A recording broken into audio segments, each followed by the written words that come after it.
Muito bem, irmãos. A paz do Senhor a todos. Amém. Quantos estão felizes? Aleluia. Amém. Muito bem. Quero agradecer ao bem-vindo, pastor Lauro. Muito obrigado. Deus, a casa do Senhor. O Vanderlei conversou conosco, também nos contactou para poder estar com os irmãos. Quero agradecer a Deus pela oportunidade e me sinto muito feliz de estar entre os irmãos. Muito bem. Vamos ler a Bíblia. Evangelho de João, capítulo de número 15. O versículo é o de número 16. João 15 e 16. O irmão Vanderlei disse que esse é o culto do amigo, é isso? Isso. É isso?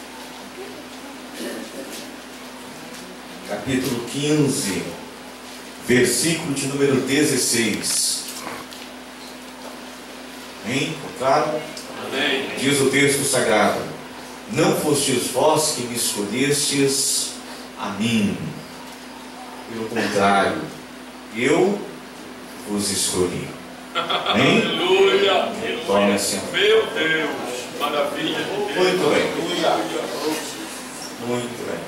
Glória. Quando nós olhamos esse texto aqui que nós nos utilizamos para a leitura coletiva e também como ponto de partida da nossa mensagem, esse texto, isolado no contexto, na verdade, é parte de uma conversa que o Senhor Jesus estava tendo com os seus discípulos no término do seu ministério. E é interessante que Jesus, em seu ministério, ele tinha algumas características predominantes, pelo menos duas. Primeiro, todos reconheciam o ministério de Jesus por causa dos seus milagres. Por onde Jesus passava, os mudos falavam, os surdos ouviam, os leprosos eram purificados, os paralíticos andavam, os endemoniados eram libertos, e as manifestações de Deus, elas aconteciam, se concretizavam. Mas o ministério do Senhor Jesus não era um ministério só de milagres. Jesus também era conhecido como o mestre por excelência, pela sua capacidade de falar, a sua capacidade de pregar e também de ensinar a fazer discípulos. Quando você começa a analisar os evangelhos, você começa a perceber toda a trajetória desse ministério e você encontra Jesus pregando para um, a exemplo da mulher samaritana, no poço de Jacó.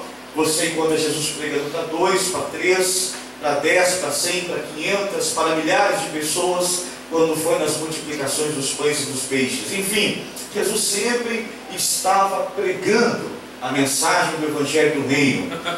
E isso era muito claro. Esse era o seu principal objetivo: anunciar o Evangelho. Só que Jesus também ministrava de forma muito simples. Jesus, ele não é que era simbólico, ele era simples. Ele se utilizava de coisas comuns, coisas do dia a dia, que as pessoas estavam acostumadas, e comparava com coisas espirituais. Porque desta forma era mais fácil das pessoas entender a mensagem do reino de Deus, que transcende do mundo físico para o mundo espiritual. Então Jesus dizia coisas comuns, como: eu sou a porta. Todos sabem o que é a porta, a importância de uma porta. Ele dizia: eu sou o pastor, o bom pastor.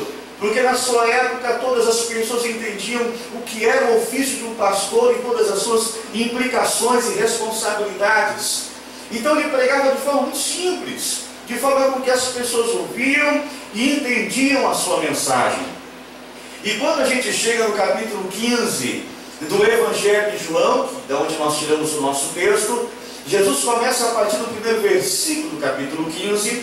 Jesus se utiliza desse mesmo recurso, da comparação, da analogia, das metáforas. E Jesus começa no capítulo 15 dizendo o seguinte: eu sou a videira verdadeira, se utilizando uma videira que era comum e fácil também de se compreender. Jesus disse: eu sou a videira verdadeira, e o meu Pai é o agricultor. E todo ramo ou toda vara que estando em mim, que não der fruto, o Pai corta, mas toda aquela que dá fruto, o Pai limpa, para que dê mais fruto. Ele olha para os seus discípulos e diz o seguinte: vós já estáis limpo pela palavra que vos tenho falado. E depois ele diz o seguinte: permanecei em mim, e eu permanecerei em vós. É interessante que quando Jesus se utiliza do verbo permanecer, Se você pegar o capítulo 15, você ler todo ele, você vai ver que a palavra ou o verbo permanecer aparece 11 vezes no mesmo capítulo. Porque Jesus estava reforçando uma ideia, ele estava enfatizando uma verdade, e que se torna mais compreensível essa motivação quando você considera que Jesus estava ministrando no momento para os seus discípulos.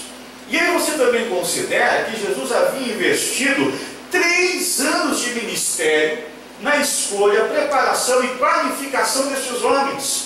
Jesus, por antecipação, ele estava visualizando os eventos futuros: sua prisão, seu escárnio, seu sacrifício, a cruz, a não compreensão integral dos seus discípulos de todos os eventos e a corrente consequência de possivelmente os seus discípulos se perderem, como está registrado no capítulo 21 de João, que os seus discípulos abandonaram tudo e já estavam pescando novamente. Então Jesus, por antecipação, pré-visualizando os eventos futuros, ele começa de forma preventiva a reforçar uma ideia que os seus discípulos jamais poderiam esquecer, que é o fato de que eles precisariam não somente durante a sua vida, mas também depois de sua morte, ressurreição e ascensão, eles precisavam permanecer em Cristo. É glória a Deus, aleluia. Para que Jesus também pudesse permanecer na vida deles. E eu vou dizer uma coisa para vocês aqui de antemão. Tudo que eu vou dizer para vocês a partir de agora gira em torno disso.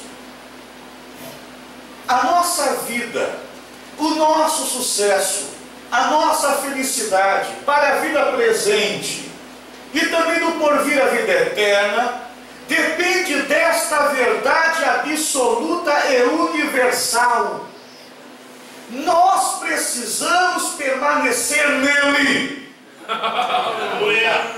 para que ele também permaneça em nós. Porque se isso acontecer, nós vamos dar muitos frutos. Então permanecer em mim, e eu permanecerei em vós. Porque a vara de si mesmo não pode produzir fruto sozinho. Por isso, sem mim, para fundamentar tudo o que ele está dizendo, ele diz: por isso, sem mim, nada podeis o quê? Fazer. E é nada, absolutamente nada. Não existe concessões aqui, possibilidades. Sem mim, nada podereis fazer. Há uma frase que não é bíblica, mas está correlacionada ao que eu estou dizendo, que Jesus falou, porque são verdades que vocês conhecem, que diz assim, diz que o homem sem Deus não é nada. Alguém quer questionar isso? Alguém aqui tem coragem para questionar isso? Alguém quer questionar? O homem sem Deus não é verdade absoluta universal, mas Deus sem o homem continua sendo.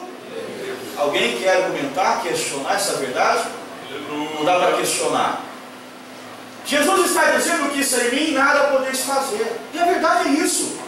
O que é a vida de um ser humano sem Deus? Nada.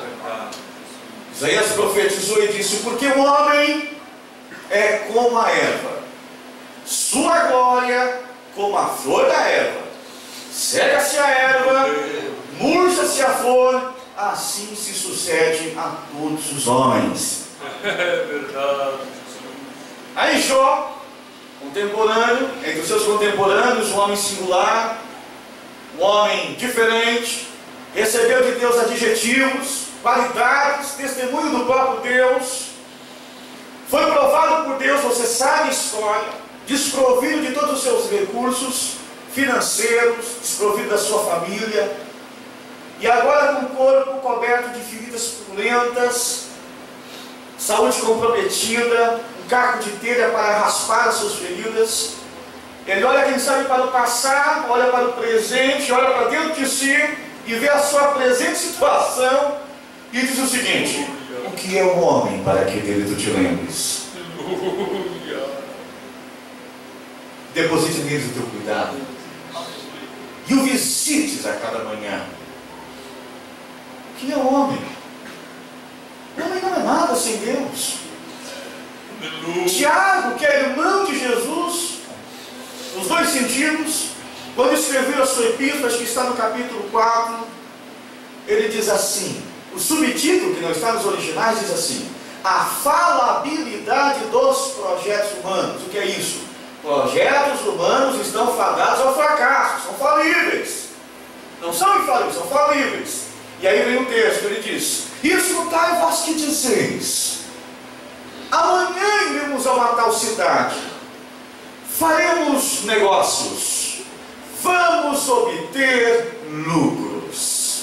Aí Tiago diz assim: mas o que é a vossa vida?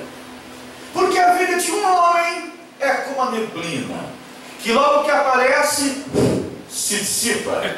Ao invés de vocês ficarem dizendo de forma orgulhosa que vamos fazer isso ou vamos fazer aquilo, deveis dizer o seguinte: se o Senhor quiser, se for da vontade de Deus, receba o pregador, se Deus assinar embaixo, aí sim nós vamos dizer que vamos fazer isso ou vamos fazer aquilo. Quando Salomão escreveu o Eclesiastes, é interessante que não escreveu o Eclesiastes quando era novo. Ele escreve Eclesiastes quando já está com uma larga experiência de vida, terminando, quem sabe, a sua vida. E aí ele escreve um texto que diz assim: é melhor estarmos na casa do luto do que nós estarmos na casa do banquete. E parece uma coisa paradoxal, porque é incoerente. Do ponto de vista normal, a gente sabe que é melhor a gente estar na casa do banquete. Provavelmente muitos que me ouvem aqui hoje meio-dia assaram uma carninha, compraram um franguinho assado, se reuniram com a família, tomaram uma Coca-Cola. É isso, não é? Jogaram conversa fora, contaram as bênçãos de Deus, se programaram para vir para o culto. Só que em todo esse momento, ninguém, como eu, começando por mim, nos preocupamos com a morte. E aí ele fala que é melhor estar na casa do luto, porque quando a gente chega num culto fúnebre, ninguém diz assim para o outro o que sente. Mas todos têm a sua consciência amortecida, despertada pela ocasião, e quem sabe diga ao seu coração: meu Deus, se eu não subir no arrebatamento da igreja, querendo ou não, vou ter que passar pelo processo indesejável da morte. E o que é o homem? Sem Deus. Não é nada. Corra agora os corredores das unidades de tratamento intensivo. Olha quantas pessoas acamadas. E aí eu faço uma pergunta que não quer calar: para que tanto orgulho? Para que tanta jactância? Para que tanto egoísmo? Para que, na linguagem mais popular, para que tanto nariz empinado? Sentimento comum, presente do século XXI e profetizado pelo apóstolo Paulo em seus dias, quando ele disse: nos últimos tempos sobrevirão tempos trabalhosos, porque os homens serão arrogantes, soberbos, idólatras, avarentos, amantes de si mesmo. E eu não sei, meu amigo, as pessoas compram um carro e pensam que podem sair passando por cima de todo mundo. A nossa vida sem Deus não é nada. Permanecer em mim, para que eu permaneça na vida de vocês.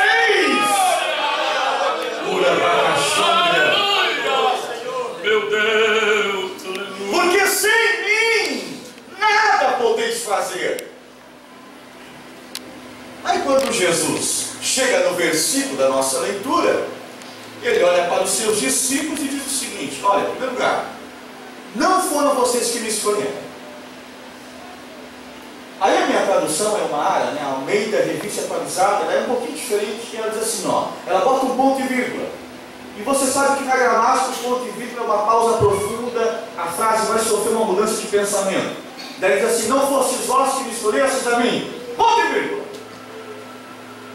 Pelo contrário, mudou o pensamento. Fui eu que escolhi vocês. Quem sabe o Pedro, o João, porque não está discriminado, os que estavam no momento, mas quem sabe uns olham uns para os outros e dizem assim, não, mas eu estou aqui porque eu quero. E aí eu também penso comigo, porque é só uma conjectura, não é pecado fazer isso, mas provavelmente, quem sabe, generosamente, o Espírito Santo tenha feito com que Pedro se lembre do dia em que eles estão pescando às margens do mar de Tiberíades, também chamado de Mar da Galileia. Jesus está passando e entre tantos pescadores que estavam ali, Jesus olha para aqueles homens e diz o seguinte, olha, vinde após mim e eu vou fazer de vocês pescadores de homens. Aí Pedro se lembrou, então realmente foi ele que nos escolheu. E a partir daquela data passaram a seguir o meio nazareno. E aí eu começo a fazer algumas considerações, eu comecei a pensar comigo mesmo. Eu comecei a pensar, vou tentar simplificar a mensagem. Deus escolhe? Será que Deus realmente escolhe? E aí eu fiquei pensando, eu sou a imagem e semelhança de Deus, e não o sou porque tenho esse aspecto físico, esse biotipo. Eu sou a imagem e semelhança de Deus por causa de alguns atributos de Deus que estão em mim. E entre eles está a minha própria capacidade de escolher e tomar decisões, que Deus me deu e Deus respeita. E eu fiquei pensando, se eu como ser humano faço minhas escolhas, e no mínimo minhas escolhas, das mais simples às mais importantes, eu pré-medito, eu penso, eu analiso antecipadamente. Das coisas mais simples, como entrar no supermercado e escolher a qualidade da maionese que você vai comprar, não só pelo critério preço, mas qualidade, você faz suas escolhas. Ao carro, a casa ou a cor que você vai pintar ela. A quem você vai escolher para casar, a quem vai fazer parte da sua vida para sempre. Das mais simples às mais importantes, nós fizemos escolhas. Aí eu disse o seguinte, muito bem, eu faço as minhas. Como Deus faz a dele? Por que estou aqui? Deus escolhe. Aí olho para a Bíblia e encontro algumas verdades que estão bem pré-expostas e claras. Os critérios de Deus são pelo menos dois. Primeiro, estamos aqui por causa do amor. Glória a Deus. Ficou muito fraco para quem é beneficiado por esse amor. Estamos aqui por causa do amor. Não. Eu vejo pregadores apontar o dedo em riche e acusar e falar do pecado. Tem que falar, tá certo?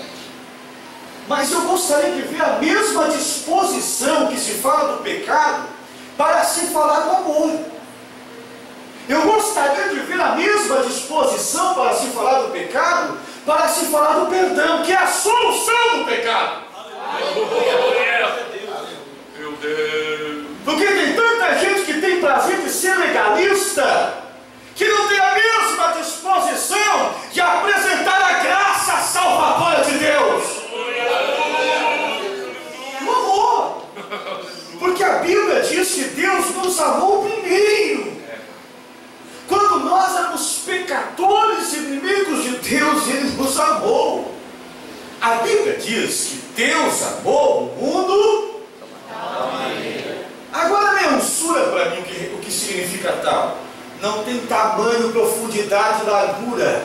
Não dá para expressar, contabilizar e mensurar. E as mentes humanas mesquinhas às vezes não conseguem entender, absorver a grandeza do amor de Deus. O que resta, João, dizer que Deus amou o mundo de tal maneira. Meu Deus.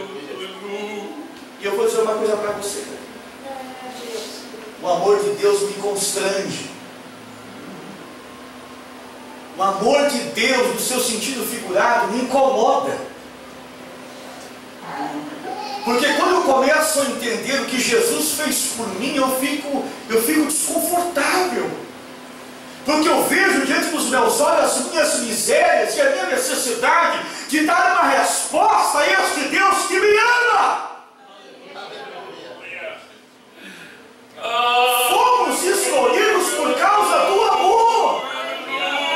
Pregador, a minha vida está difícil, pregador. Tu não sabe, pregador, como a minha vida está difícil. Eu vou te dizer uma coisa. Sua vida está difícil? Ok. Sua vida não está pior porque Deus ama você e cuida de você. Eu me sinto amado por Ele. Eu me sinto amado por Ele. Quem se sente amado por Ele aqui? Então fomos escolhidos por causa do amor, irmãos. Quantos de nós aqui, quem sabe, não deveríamos estar aqui? Quem sabe deveríamos ter passado dessa para outra pior?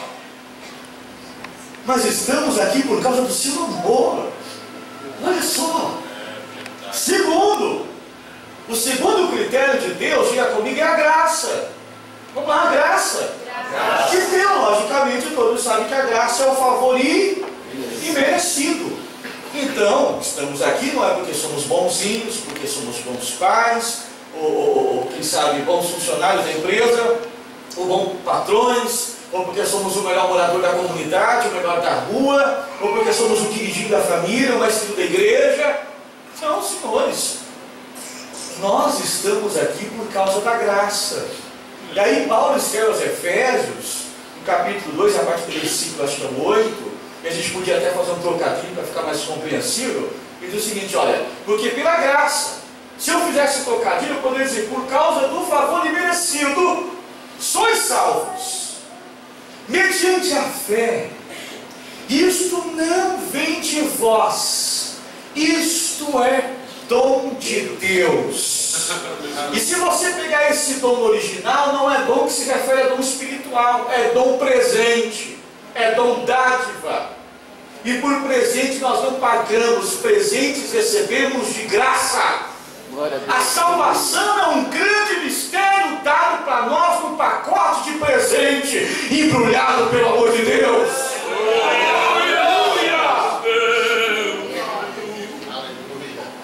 Aí eu fiquei pensando comigo, meu Deus, é verdade, né?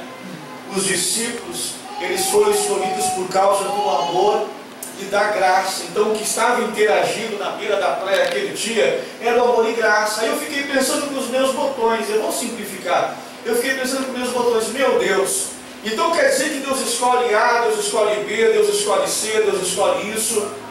Será que Deus é injusto? Será, pastor, que Deus é injusto? Aí você pergunta para mim, peraí, Kleber, mas aí como é que ficam os que estão afastados da igreja, os que não foram alcançados, os que partiram sem ter um encontro real com Cristo e passaram pelo novo nascimento? Será que Deus é injusto com essas pessoas? Você acha que Deus é injusto? Sim ou não? E eu comecei a pensar, e a Bíblia tem resposta para isso. Primeiro, Deus não é injusto, porque assim como tem uma porta de acesso, de entrar e sair da igreja, você tem todo o direito de levantar e ir embora. A Constituição Nacional Brasileira diz que todo cidadão brasileiro tem o direito de ir. Vamos pegar emprestado? Vamos transferir isso para o reino de Deus? Todo cristão também tem o direito de ir e vir. E isso faz com que Deus não seja injusto. Ninguém, preste bem atenção, ninguém é obrigado a ser crente. Meu Deus. Ninguém é obrigado a orar. Já vou explicar. Ninguém é obrigado a jejuar. Ninguém é obrigado a ler e obedecer a palavra. Ninguém é obrigado a vir participar pontualmente e regularmente dos cultos. Nós não somos obrigados. Não é obrigação, é dever. Salmo 100, versículo 2 diz: servir ao Senhor com alegria. Não é por obrigação, não é por constrangimento, não é debaixo de um jugo desconfortável e incompreensível e que não tem vida longa e útil. O serviço cristão ele é feito com amor, com predisposição de pessoas que se sentem amadas por Deus e que querem dar uma resposta a esse Deus com a sua obediência. É isso, essa é a diferença. A Bíblia diz que Deus não é injusto porque Deus não tem prazer na morte do ímpio. Deus não se alegra com isso. Vou dizer mais, o inferno, que nem inaugurado foi, vai ser inaugurado pela tríade do mal, o falso profeta, a besta e o anticristo. O inferno não foi feito para o homem, mas os homens irão para o inferno por causa das suas próprias escolhas. Deus não é injusto. Sabe por que Deus não é injusto? Porque Deus respeita a escolha das pessoas. Aleluia. Falar que Deus escolhe é lindo, nos empolga, é emocionante. Dá para dar glória sem parar. Mas vou te dizer uma verdade: a escolha de Deus só tem vez, poder e valor porque ela depende da tua e da minha escolha. Porque Deus pode ter me escolhido, mas Deus quer a minha resposta, Deus quer a minha decisão, Deus quer a minha escolha. Deus quer ver o que eu vou dizer para Ele, qual vai ser a minha atitude, o meu comportamento. Fazem 16 anos que eu conheci Jesus. Eu fiz as contas esses dias, já são 14 anos pregando. Desde as primeiras pregações dentro do presídio de Santa Augusta. E eu fico pensando assim, nesses anos todos a gente prega o Evangelho como o senhor é pastor, eu já dirigi igreja. E você olha as pessoas, e você olha para a pessoa no final daquela tua ministração, a pessoa vem para frente. E está estampado na fisionomia da pessoa a necessidade de uma intervenção do céu. É claro? Claro, a gente vê isso. Você olha para a pessoa e você diz assim: meu amigo, você quer aceitar a Cristo? A pessoa olha para você e diz assim: hoje não. Hoje eu só quero uma oração. E aí esse dia eu estava pensando nessa situação e eu cheguei à seguinte conclusão: muitas pessoas estão sofrendo e a culpa não é do diabo. Muito menos de Deus. Algumas pessoas estão sofrendo por consequência das suas próprias escolhas, decisões, e deixo acrescentar em nosso caldo de teimosias. É verdade.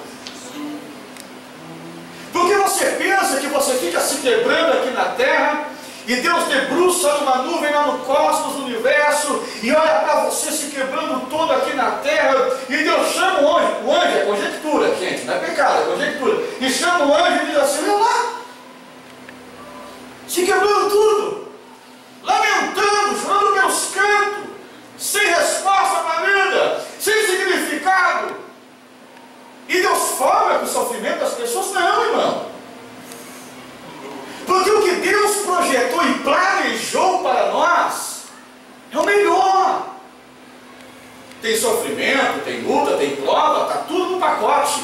Mas o que Deus projetou, planejou e preparou para nós antes da fundação do mundo é o melhor. Aleluia! É o melhor. Aleluia! É o melhor. Se a gente puxar o relatório histórico da nossa vida, estamos lamentando, pagando um preço caro às vezes, porque nós somos teimosos. Porque não foi o que Deus planejou para nós. Não foi o que Deus planejou para nós. A nossa vida é uma escolha contínua. Você pode levantar do banco agora, santo, e pode ir para casa. Dá para pegar os gols do Fantástico, dá para assistir qual foi a rodada do Brasileirão, dá tempo. Você pensa que Jesus vai descer do céu e segurar a sua calça e diz: não, você não vai não. Você pode ir, só que tem um porém: assuma as consequências. assuma as consequências. A química diz que toda ação provoca uma, nossas escolhas provocam consequências. Você pode ir, Deus vai respeitar a sua decisão, só que não culpe A nem B, assuma a responsabilidade. É isso. Se você olhar para a Bíblia, nós temos escolhas,